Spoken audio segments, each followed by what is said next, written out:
everyone. Good afternoon. Good to see you all. As always, we appreciate you spending part of your weekend with us here at the National Military Park.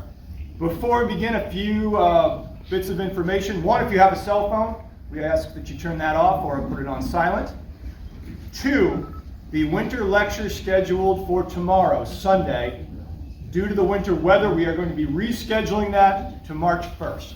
Now, we don't make those decisions lightly. I know many of you have traveled a good distance to participate in the series, but out of an abundance of caution, let's say, we are going to reschedule that. So my apologies there. With that said, we're very lucky and fortunate to have with us today for this lecture, Mr. Philip Brown. Phil Brown was born and raised in Charlotte, North Carolina. He has worked in historic sites for the past 20 years. He began his career with the National Park Service in 2012 at Gettysburg National Military Park as a seasonal park ranger, later taking a permanent park guide position in 2015. From 2021 to 2024, he served in the Structures Preservation Branch of the Facilities Maintenance Division here at the battlefield. Throughout his career, he has served on incident management teams, providing relief after natural disasters, and supported NPS special events across the nation.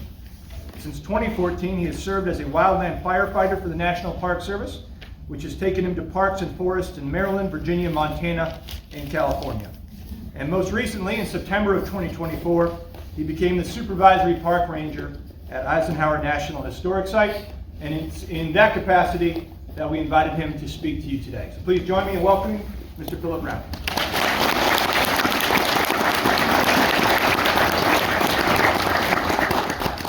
Good afternoon, everyone. Good afternoon. First of all, volume, good in the back?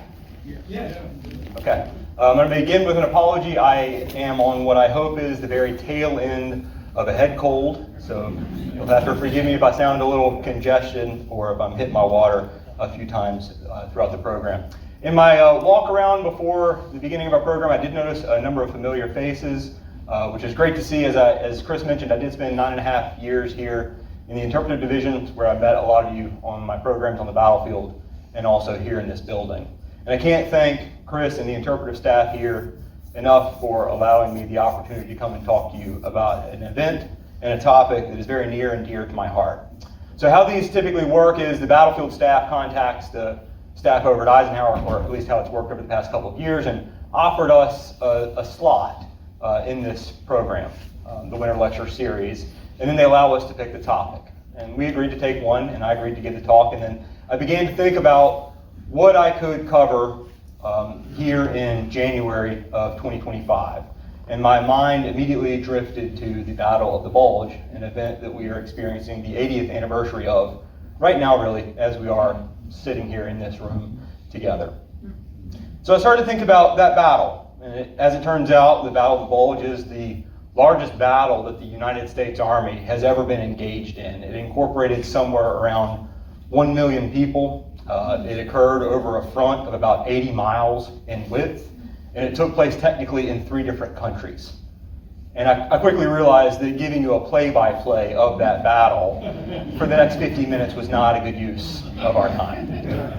So instead, I decided to kind of shift gears, and my mind then drifted to a trip that me and my wife took in 2019 on the 75th anniversary of the battle to the battlefields in Belgium, where we spent the better part of 2 weeks exploring the battlefields of those that were fought on 75 years ago. And what I was struck by on that trip was a couple of things. First of all, what remained, what you could still visually see on the landscape of those battlefields. Secondly, what you couldn't see anymore, what had not been preserved.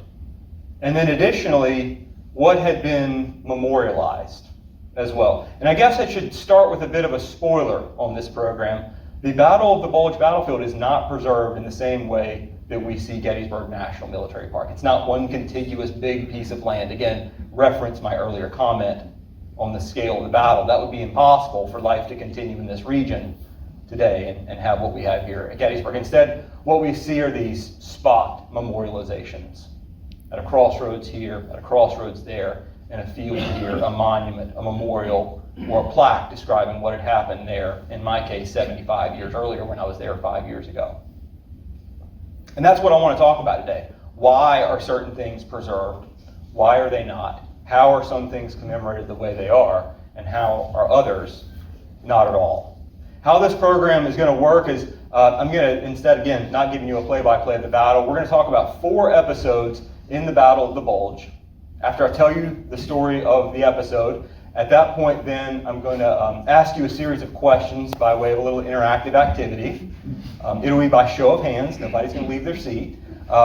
And it's not a quiz. It's strictly opinion-based questions that I'm going to be asking. But I think through those questions we're going to hopefully gain a little introspection in what's going on over there today and how we see things looking back. And then I guess I should add 2 more disclaimers. This program is not a criticism of what has been preserved and what has not. Instead, it's what historians call adding nuance, getting us to think about the how and why of things, less so a criticism of what has taken place. And then the final disclaimer I will give you, I am not a French or German speaker. In fact, my newly acquired Pennsylvania brethren would say I hardly speak English, being from the state of North Carolina. So forgive me on any mispronunciations. So to dive into our topic, I thought it would be a good idea to talk about the lens through which I approach this topic. And this story is going to take us back to my hometown of Charlotte, North Carolina, on the west side of the city, on a barely paved road called Pleasant Oak Circle. And it was there on that street at house number 6924 that I spent much of my childhood. But this story is not about that house at 6924. It's about the house next door, 6910, the home of this man, Robert Augustus Green, my grandfather.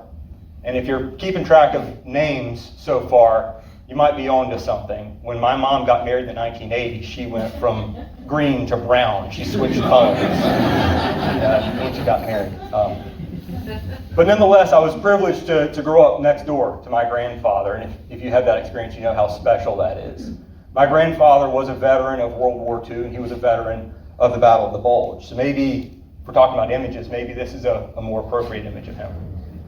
This is him in 1942, at the time of his draft. And just 3 years later, this is him in 1945. How old? So, growing up next door to my grandfather, he's a very quiet guy.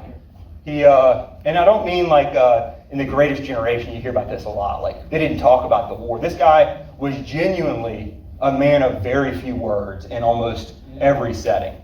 I grew up one of 3 children. I had an older sister and I had a younger brother, and that can be kind of chaotic for the middle child, if you know anything about that. So maybe it was his quiet demeanor that really drew me to him, but by age of about 3 years old, his neighbors, which were all his peers, I grew up on a street of almost all World War II veterans, but all of those guys called me his shadow, because I literally followed him around. His house sat on a 3-acre lot that he, for whatever reason, push mowed with an 18-inch wide push mower. And he would basically start on one end of the lot and through the week work his way across the lot and then just kind of start all over. But his neighbor said, I started this before I had memory of it, his neighbor said that I would literally follow him up and down the mowing rows, just kind of watching what he was doing. By the age of 4, I was spending a lot of nights at his house. We had this ritual of going and getting haircuts together, and there was no way he was going to wait in line for a haircut. That was not an option. So he would be there before the barbershop opened. So when it was time to get a haircut, I'd spend the night at his house. And to sort of set the scene, we had this ritual we always followed. We always ate frozen pizza, cooked in a mid-20th century oven that always set off the smoke alarm, no matter what.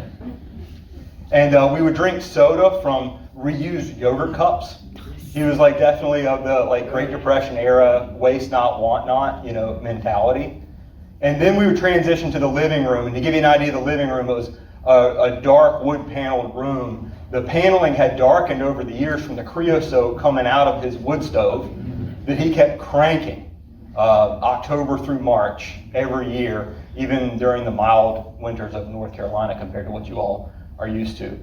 When we went to the living room, he would turn on a television. It was a wood-paneled console TV, sat right on the shag carpet floor there in the living room. And on it, we would watch every night Wheel of Fortune, and Jeopardy. They're aired back to back, at least they were in Charlotte on the Syndicate there. Now this next part of the story I'm going to tell you, I actually don't have a memory of. It's fragmentary, but I do know it happened based off the later part of the story, which definitely did take place. It's one of my core memories of my childhood. At some point while we were watching TV, the topic of war came up. And this is going to form the first memory I have of human conflict, a topic that has held my attention my entire life. I don't know if it was a question on Jeopardy. I don't know if I had gotten bored with Jeopardy. I was 4 years old and my eyes wandered around and eventually landed on the poster on his wall, which was his unit crest from the Second World War. And maybe I asked him, what is that? But at some point, he told me what war was. And I don't know how he navigated that topic. I have a 4-year-old son now. I don't know how to answer that question today when I was telling him what I was going to do to talk about today. But somehow he navigated that topic. A lived experience that he had, an experience in which he lost his brother during the Normandy campaign in July of 1944. Nonetheless, that conversation happened, and then we moved on to the next part of the ritual, which is where we sat down on his seafoam green vinyl couch, which really popped against that wood paneling. That's where I slept. He made my bed there, and he read from me a hardcover edition of a Raggedy Ann book, a collection of books that he acquired when the first grandchild came along in the 1970s. Now, at some point in the reading of that book, I interrupted him, and this is where the memory becomes very sharp. I interrupted him, and I said one question to him. I asked him, I said, did you win the war? He had not gotten to that part earlier, evidently, because I was asking him the question. And he leaned down in that real quiet voice, and he said, we whooped their butts. And in that moment, two things happened. First of all, my grandfather became the king of cool in my mind, right? I'm a 4-year-old. Somebody got their butt whooped. I got to know more. Where did this thing happen? Who did it involve? Why did they get their butt whooped? What is this thing, right? But also then, as I grew older, that really sat with me, resonated with me, that's how he summed up to a 4-year-old the experience of World War II. Again, it might be a reduction of the experience, but nonetheless, that is the point that he wanted to put on me, right? That we whooped their butts. The other thing that happened, he becomes the king of cool, and then also at that point, the hook was set, right, for me in military history. I migrated to the books that he kept on his shelf there about the Second World War, primarily the pictures down the middle of those books as they were printed at the time. Then I migrated into the movies that he kept in his house, again, about the Second World War, and about this time is when the movie Gettysburg debuted, and that set the American Civil War bug in me, and that leads us to where we are right now, me standing in front of you talking about this topic. So that's the lens that I see all these events through. I wanted to begin by pointing that out. But again, we're going to talk about 4 episodes of the Battle of the Bulge, and I guess it would be something of an interpretive sin not to set a scene of some type for you. So I'm going to spend just a couple of minutes giving everyone on the same page a very brief overview of the Battle of the Bulge. So to get in the mindset, we have to take ourselves back to the late fall of 1944. The war has been raging across Europe now for years. The war has really begun to take a turn beginning on June 6, 1944, with the Allied reinvasion of Western Europe on D-Day. What that sets into effect is a series of domino events as the Allies push across much of France through Belgium and right up to the German border. And it's at this point that Nazi Germany really finds itself painted into a bit of a corner, because not only are things not going well on what we are calling the Western Front that we're talking about, but also the Eastern Front fighting the Soviets. Adolf Hitler, finding himself again kind of painted into a corner, begins to think about a counterattack, how to change the momentum of the war, and how to snatch some type of victory from the jaws of defeat. And this is where he devises the plan that eventually becomes the Battle of the Bulge. Much has been said about Hitler's megalomania. Raise your hand if you ever heard that term, megalomania, right? His obsession with all things large, massive, big into bravado. And that seems to have not been exaggerated in our assessment of him during the Battle of the Bulge. He commits somewhere around 600,000 German soldiers to this fight, supported over by 1,000 tanks. The idea is that they will punch through a heavily wooded part of Belgium through the American lines, which on our map from the era is the original lines are the black dotted line running on the right side of the page there. Using a piece of terrain called the Ardennes Forest, a heavily forested area in Belgium. He's going to use foul weather as well. He's timing the attack on foul weather to preclude the Allies from using air cover in the defense against this attack. The idea is that they're going to punch a hole in the Allied lines and then drive on the port of Antwerp, which is now the major supply base for the Allied forces bringing men and material onto the European continent. That hammer blow attack falls on the morning of December 16th, 1944, and what unfolds is 5 or 6 weeks of some of the heaviest combat of the Second World War, unfolding in some of the harshest weather conditions that the European continent had to offer to either side. The Allied lines, though, they fall back. They do not just break and crumble and run. Instead, they begin this retreat, forming a big bend in the line. That's the heavy black line you see going across the page there. And that bend, bow, or bulge in the line is what gives the battle its name, the Battle of the Bulge. Dwight Eisenhower and the rest of the Allied High Command respond with a two-pronged counterattack, one coming up from the south on the bottom of our page on the map, and another coming down from the north to pinch off and seal off that bulge and then push the Germans back to their original line of attack. That battle concludes sometime around January 20th, 1945, give or take 5 days, depending on the sources you look at. I used to sweat it out when I had to summarize the Battle of Gettysburg in 20 minutes. I just did the largest battle the Army's ever been in a space of about 5. But that's really all you need to know of a summary of the Battle of the Bulge to understand the 4 stories that we're going to talk about today. These stories are also going to run chronological, I should add. So our first story is about this man on the screen here. This is Lieutenant Lyle Bouck Jr., who managed to get into the Missouri National Guard in the 1930s at the age of 14. Before the war, he was offered a position in officer candidate school, graduated 10th in his class of that, and by 1944, he is a platoon commander in the 394th Infantry Regiment of the 99th Division, and that's my grandfather's division. It kind of got me interested in this topic. The platoon that he's in charge of is called the Intelligence and Reconnaissance Platoon. They basically had the same type of role that cavalry did during the American Civil War. They acted as sort of the eyes and the ears of the unit that they served. They are not considered like a mainline fighting unit. They typically were not lightly armed, or they were not heavily armed. They were typically lightly armed with a focus on maneuverability, covering a lot of ground, and maintaining communication with the regimental headquarters that they were reporting back to. Bouck had under his command in that platoon 18 men, and in December of 1944, specifically December 10th, he was sent to the town of Lonsroth, Belgium, with the goal of basically taking a position where he could keep an eye on Lonsroth. Now, why would they be concerned about Lonsroth? It's a town of only about 25 buildings, but it served as a major crossroads. Sound familiar to anybody? And so the idea was keep an eye on the crossroads, monitor for German movement, report back to the regimental headquarters on what you see. But they really never gave him any orders to put up a fight. It was literally just go and watch and observe. Well, Bouck wanted to give his men every fighting chance they could should they come under attack. So prior to setting off for Lonsroth, he took some souvenirs that he had acquired on some patrols, some German military souvenirs, and he traded them for an armored Jeep with a 50 caliber machine gun mounted to it, something he was not authorized to have, but nonetheless, that's what he was going to take to Lonsroth. He also picked up 4 artillery fort observers so that he could have artillery fire brought down in front of his position should that be needed. And this is all, of course, what we call foreshadowing that you're hearing now.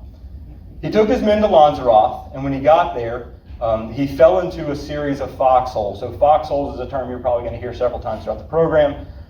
They're not, really heavily built trenches. They're small fighting positions. A lot of cases they were shaped like L's, and they would be occupied by 2 or 3 men. They'd be 4 or 5 feet deep with a dirt parapet across the top to give you some protection. So he found the foxholes he was assigned to. Those were already dug by a prior unit to his arrival at Lonsroth, but he changed them. He looked at them and said, okay. He ordered his men to go out and cut down logs of about 12 inches in diameter, and they piled them on top of the foxholes, and then piled dirt on top of those, and then it snowed on top of that, and they become invisible. He basically built small fortified bunkers across a front of about 300 yards in width. So these men are spread really thin, 22 people over a 300-yard front. And all this would prove to be useful because on the night of December 15th, the night before the outbreak of the Battle of the Bulge, he could hear in the distance the rumble of German armor, German tanks in the distance, the clinking of the tracks and the wheels. And he told his men to stay up the entire night. They had been rotating out shifts, getting some rest. That order was out the window. We're staying up all night. And on the morning of December 16th, just as the sun began to come up, they could see in the distance the approach of German soldiers. These are actually paratroopers. They're coming into Lonsroth. He had picked out ahead of time a spot in a field in front of his men. And he told himself if the Germans got to that point, that's when he would tell them to open fire. That was his trigger point for ambushing any German soldiers moving through Lonsroth. Just so happened that as the Germans were hitting that point, and Bulge was literally hitting the radio key to order all the foxholes to open fire, that a young girl ran out of a building in Lonsroth and ran right to the Germans that he was looking at. The young girl pointed at the ridge. They couldn't hear what was going on, but she's pointing. And in that moment, all the Germans hit the ground. Now Bulge is thinking to himself, what do we do? Do we open fire and potentially take this girl's life? Do I lose the element of surprise? He ended up choosing to let the girl go free. She scurried off. The moment she was out of line of fire, he gave the order, and his men unleashed a hail of bullets into the Germans. What would follow is about a 10-hour-long struggle for these 22 men against about 500 German attackers.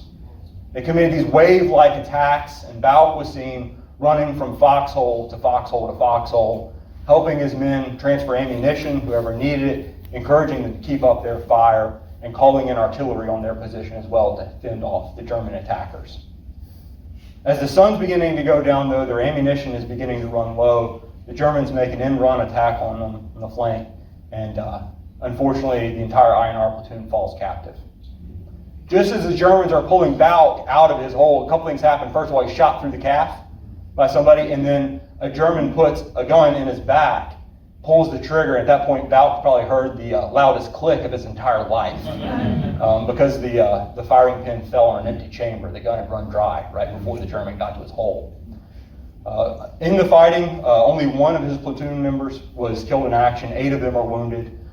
They're initially taken to a tavern right there in Lonsroth, and it became apparent that the Germans weren't moving out of the town.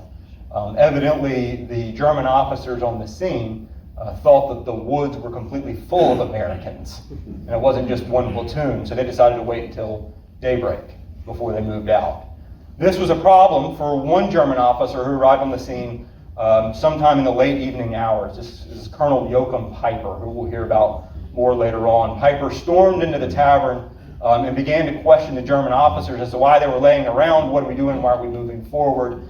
And they started to explain to him that they believed that the woods were full of American soldiers and they just captured a small platoon so far. This would be instrumental in the unfolding of events because Joachim Piper is commanding the lead of one of the main 3 German thrusts, and they get delayed by about 18 hours due to the actions of the INR platoon, as it's called, of the 394th Infantry Regiment. Bulge and his men would all spend the rest of the war in POW camps.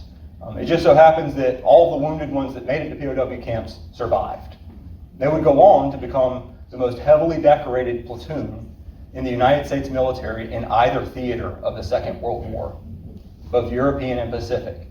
In the end, they would account for 4 Distinguished Service Crosses, 5 Silver Stars, and 9 Bronze Stars in an 18-man platoon. Shortly after the conclusion of this fighting, another little wrinkle in this story is when they're captured when they're in the tavern and Piper moves out. That's when the clock struck midnight, and at that point, Bulge realized it was his 21st birthday. So all this happened before he turned 21 years old. So now we're going to do the interactive portion. I'm going to ask you 3 questions, no trick questions, not a quiz. Who here believes that the fighting location of the INR platoon that I've just told you about should be preserved? Just raise your hand. Okay. Let's imagine there's a hypothetical organization that's tasked with preserving and maintaining the ground that they fought on. Who here would donate a sum of money, any sum, on a monthly basis for that cause?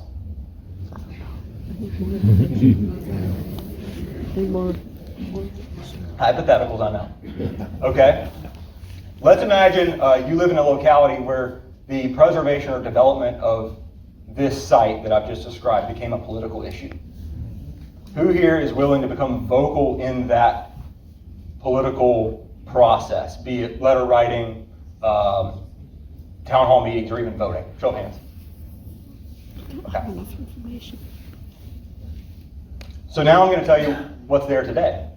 So again, in 2019, I traveled with my wife to Belgium, and Lonsroth was definitely on the list. I had heard about their story by way of a book written by Alex Kershaw called The Longest Winter. And I guess this is a good time to pause. Who here have heard that story before I just told it? A few of you have heard the story of the Battle of Lonsroth Ridge. Yeah, okay. So I think the sparse number of hands raised is telling, and you're going to find out a little bit more about that in a minute. So we go to Lonsroth, and I had some maps with me, I had the book, and it was pretty easy to find the site of the tavern that they were taken to after they were captured. And then based off of the compass, you can pretty easily figure out what field they were firing across, which will then tell you what ridge that they were on and what wood line their foxholes were in. And we're walking along the sidewalks and then eventually driving the roads in the SUV we rented, and realized that the fields were all pasture land. There were livestock in the pastures. It was all barbed wire fences. We weren't really interested in upsetting the locals as American tourists, so we didn't go cross country across those pastures. Instead, we looked at the woods beyond the pasture where those foxholes had been in 1944, and we looked at the roads and realized there was a highway that went right by the woods, and then off of that was actually all public land leading right up to the beginning of that pasture, and there were like Forest Service type roads going through it. We had come all this way, right? You have to go and see what you can see. So we hopped in the car and we drove through on the highway. We got off on the Forest Service road and kind of drove along until the roads got kind of rough, and we decided, let's just do this on foot. So out came the phones, and out came Google Earth, and we watched our little blue dot moving along through the woods as we're walking. And after about 45 minutes of walking, this is what we found.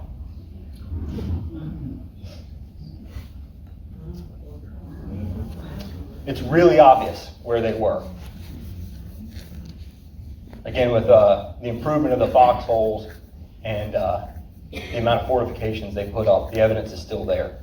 But there's no wayside markers like we see here at Gettysburg. There's no signs. There is a memorial. I can't go without saying that. There is a memorial to the I&R platoon in Lonsroth. It's a small rock with a plaque attached to it, and the whole thing would fit on top of this podium here in front of me. And it actually doesn't declare that this is the most decorated platoon in the Second World War. But it's not a really well set apart area, and it's not easy to get to. We weren't following a social trail to the foxholes. We weren't even following a deer path. We were just walking through the woods, watching our blue dot on the screen move. So I thought, we've got to be close. Let's walk along the edge of the woods. And eventually we stumbled into their positions. But I think the fact that it's not preserved in the traditional sense that we would all maybe expect to see is a testament to a couple of different things. First of all, it is a testament to their experience. You see, because they all became prisoners of war, there was no report filed by anybody in the platoon on what happened. There was no media coverage for what happened because nobody told their story. Their story was silent because their voices were cut off behind German lines. And then additionally, by the time they are released from captivity in 1945, the world has moved on. A lot of things have happened up to this point. Interest in the story really wasn't there, and administratively, the Army had really moved on at that point, and they weren't accepting, really new reports or putting out a lot of attention on it. Their story goes really publicly completely unheard until the publication of a book called The Bitter Woods, written by John Eisenhower, Dwight Eisenhower's son. He interviewed Lyle Valk and published his story. And after the publication of the story, Lyle Valk thought, well, maybe I should seek out something for my men in the platoon.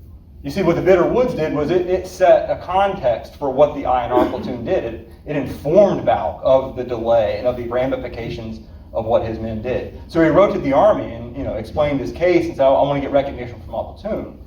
The response was he got a silver star put in the mail to him. He got in his mailbox. What would follow then was a pretty serious letter writing campaign by other members of the platoon with the United States government, and what they found was that in this point in history, we're now into the late 1970s, there was a bit of a statute of limitations on giving out awards, and they were beyond it. Too much time had passed since the events for the Army to review their case.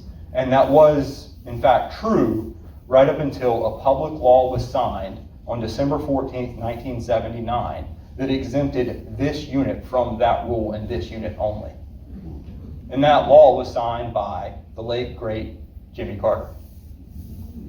So at that point, that's when the awards are doled out. 1981 is when this unit got its recognition. So in some cases, the places we see it today is affected by the events themselves and the technicalities that follow. That's part of the lens of this story. And I can't help when I make a Gettysburg comparison that this is kind of their Colts Hill, right? It's the less traveled part of the battlefield. It's the story that gets really not heard at the time during the war, and something that you have to really dig for today. Not because it's not preserved or not memorialized, it is out there, but in our minds it doesn't ring the same way that another place on the Gettysburg battlefield does.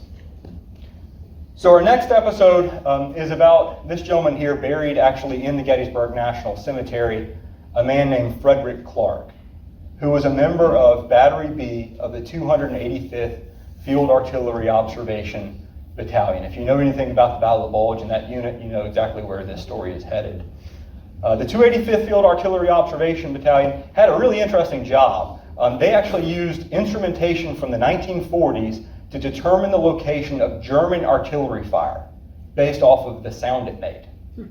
Right, so they were locating where those German batteries are based off, again, the guns, and also they had instruments for detecting muzzle flash. What I'm getting at is they're not a frontline fighting unit. They're not heavily armed. In the melee of December 16th, they are largely cut off, Battery B is, from the rest of their unit, and they're traveling on their own when they fell into the crosshairs of Joachim Piper, the colonel from the tavern with the INR platoon. The 1st SS Panzer that he's in charge of, they open fire on the 285th, they ambush them, and it's not a very long fight. It's more of a skirmish with a lot of men attempting to surrender shortly after the beginning of the gunfire.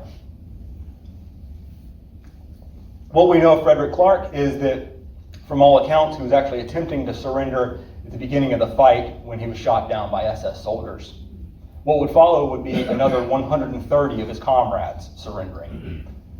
Those 130 prisoners of war were first taken to a courtyard where there was a bit of deliberation on what should be done, and then eventually the decision is made to take them into a field next to that courtyard where they were systematically machine gunned by SS soldiers. In the end, 84 of them would be killed there in that field. It's not the only case where prisoners of war are actually killed by Joachim Piper's men. And in fact, he would stand trial for it. He would initially be sentenced to death for war crimes. That would be commuted to a life sentence, but then he's eventually released. But justice eventually caught up with him because he was murdered in 1976 by French communists in his home. It's also not the only case of prisoners of war being killed in that definitely happened on the Allied side. There were retributions for what happened in what is known as the Malmedy massacre, the event we're talking about now.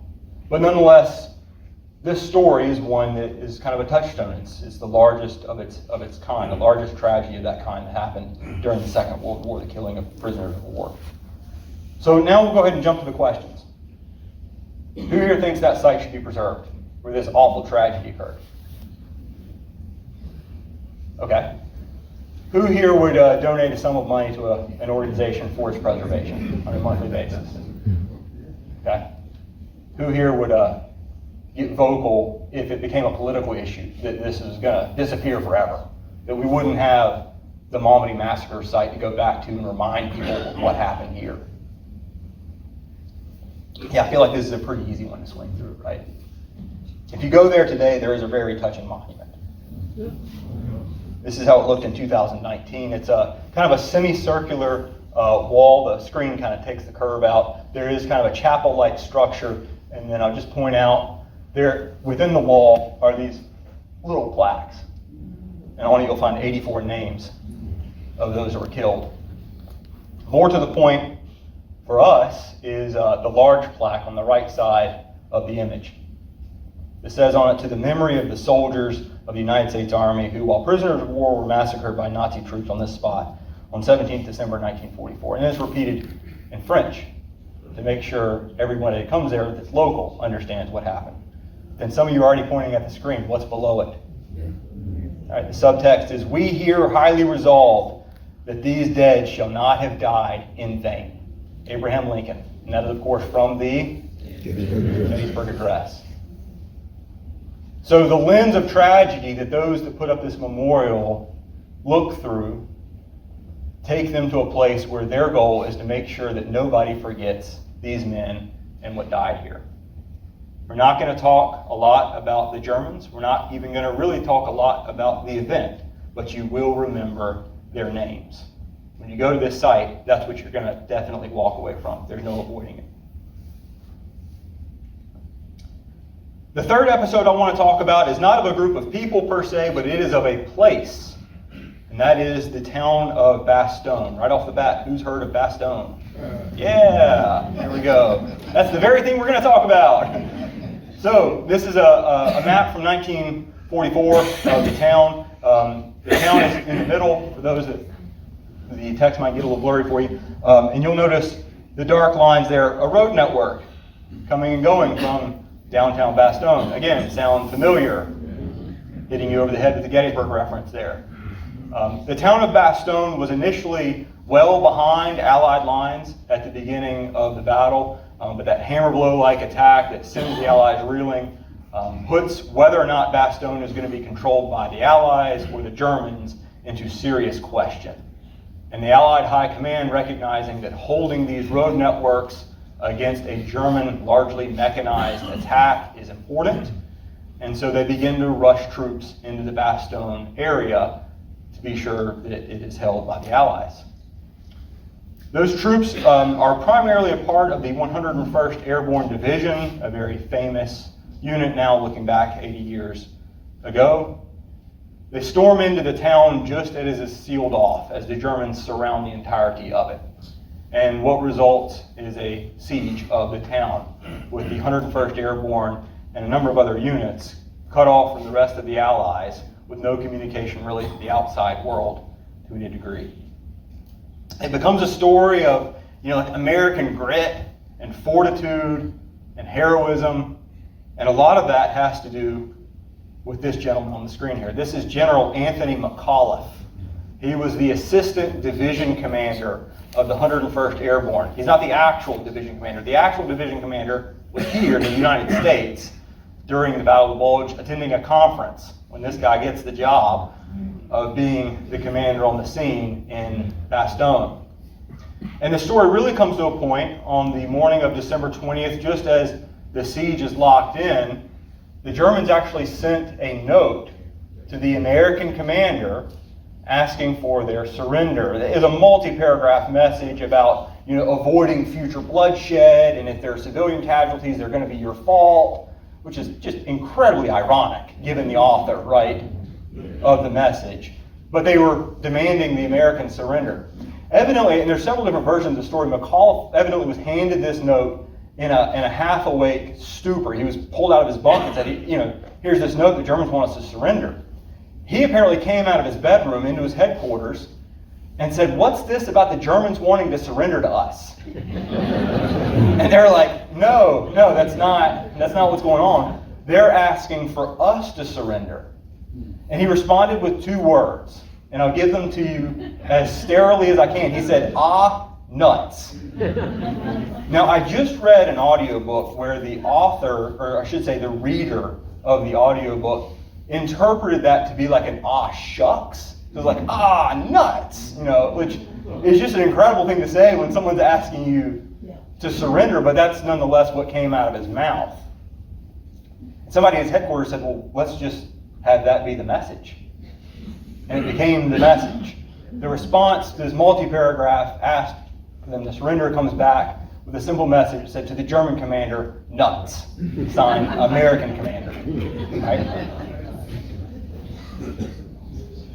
And this is immediately picked up by the propaganda machine of the Allies. Right? It's gold. Right? It's the resolve. Again, it's that grit, it's the heroism of the 101st Airborne holding out, completely surrounded in a siege in Bastogne.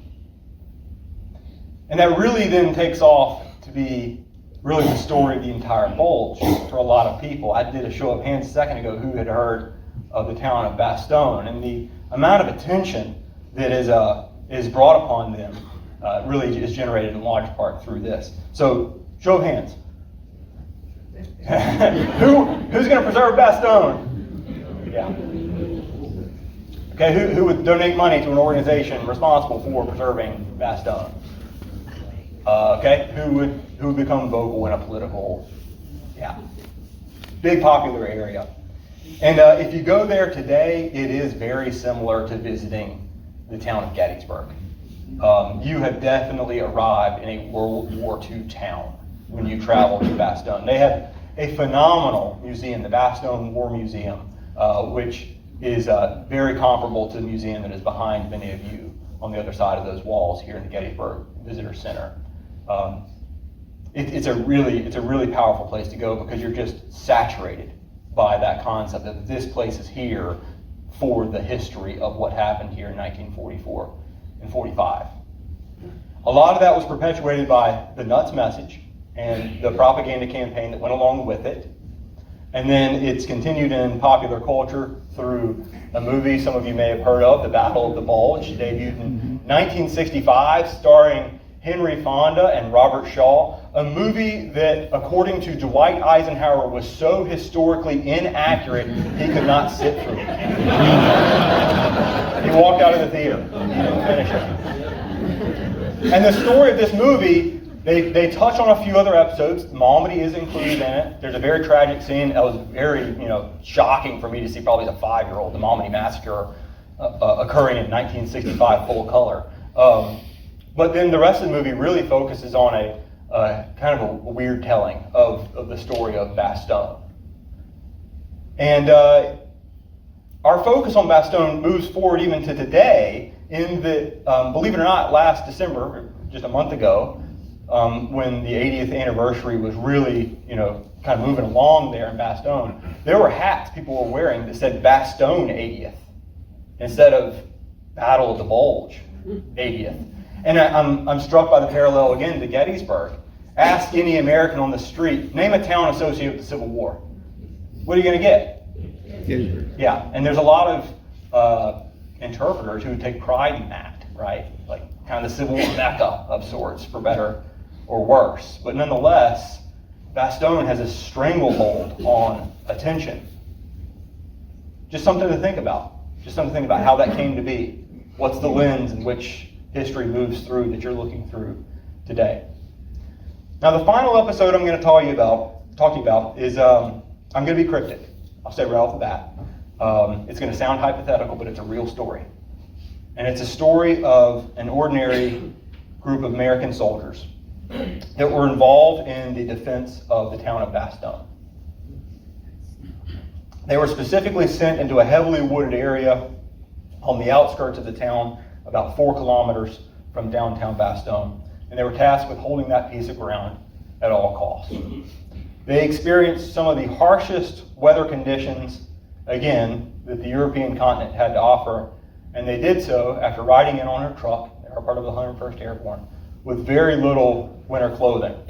Now, it just so happened that the wooded area that they occupied is going to be relentlessly shelled by German artillery, and the type of artillery shell they were using was intentionally designed to explode in the treetops of the heavily wooded area. And these trees, they're 75 to 80 foot tall pine trees, 12-inch diameter logs. So not only do you have shrapnel raining down on these men, but you also have entire tops of trees coming down on them, making it genuinely a hellscape. This set of woods would be where the last Christmas was spent for 14 of the 150 or so men that I'm talking about in this story. They would leave behind those men in the woods.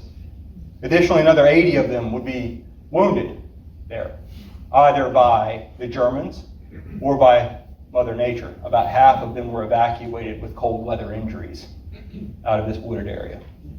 It was truly an experience that welded them together into an almost family-like organization that they would never be able to forget, both those that they served with and the place in which they served. But it's just an ordinary unit. And the story can be repeated over and over and over again up and down this 80-mile wide front.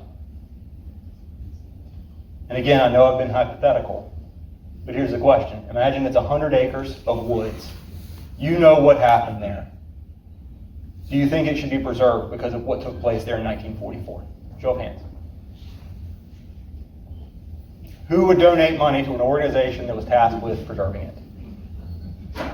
Who would get politically active if somebody was going to develop it?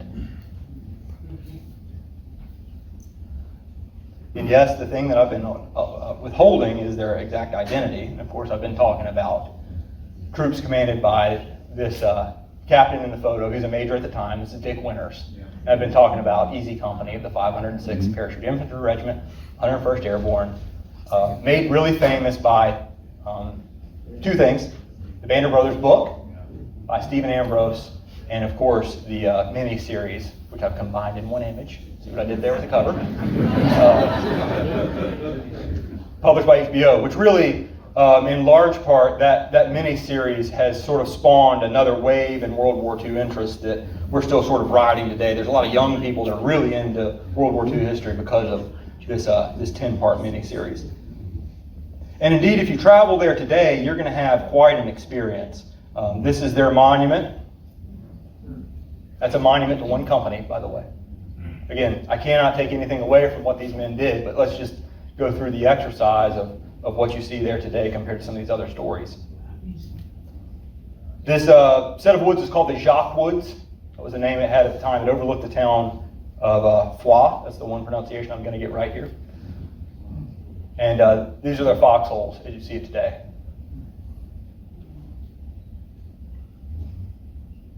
It might look a little bit different if you can remember how they looked at Lonsroth. When my wife and I arrived at the Jacques Woods, we encountered a very different scene from the rest of our trip. When we were in Lonsroth, there were 3 other people there touring, and we were there the morning of, to the hour, 75 years to the date of which the Battle of Lonsroth Ridge was happening. It was a family of 3 stationed in Germany with a private tour guide. When we were in the town of Krinkelt, that's where my grandfather served, we were literally the only people in his fighting position, again, the day of, the hour of, 75 years to the day, which was really cool. Had it to ourselves. But it was noticeable. When we went into the town of Spa, that's where we stayed, and talked to any of the locals, specifically our Airbnb hosts, they were surprised to hear why we were there. You're doing what? Oh, the World War II battlefields. Oh, okay. When we got to the Jacques Woods, there were cars lining the shoulders of the roads. There were tour buses idling on the shoulders of the roads. There were people climbing in and out of these foxholes constantly. That's what gives them their appearance. And we immediately looked at one another, my wife being a former park ranger here, and said, "We've arrived at Little Round Top." That's what it was. This was, like the Holy Land of World War II tourism. Again, I think it's a great story to focus on. You can't take any attention away from it. It deserves all it gets, but it's interesting that the other stuff doesn't quite get the same attention. Now, that was the story in 2019. You go there today, and this is what you're met with. You get a $20 ticket to get into the Jacques Woods. Now, that ticket goes through the Bastogne War Museum, a benevolent organization, but this is the control measure that they have had to implement. Yeah. Am I hitting you over the head with the Little Round Top reference yet? Yeah. Right? The park just went through a 2-year closure of Little Round Top to do a rehabilitation project because it was loved to death in much the same way that the Jacques Woods have been loved to death over these past few years. Again, these are just things to consider. Again, my goal was not to criticize the preservation efforts that have taken place or the strategies that have been adopted most recently, but to add nuance. And I encourage you, anytime you're traveling to a historic place, think about what you're looking at. Think even before you go, why am I going? What lens am I looking through that has pushed me to go and see these places? It might tell you a little bit about yourself, and it might tell you a little bit about the past. For me, the lens will always be my grandfather and 6910 Pleasant Oak Circle. Thank you for coming. I'll be around here for questions.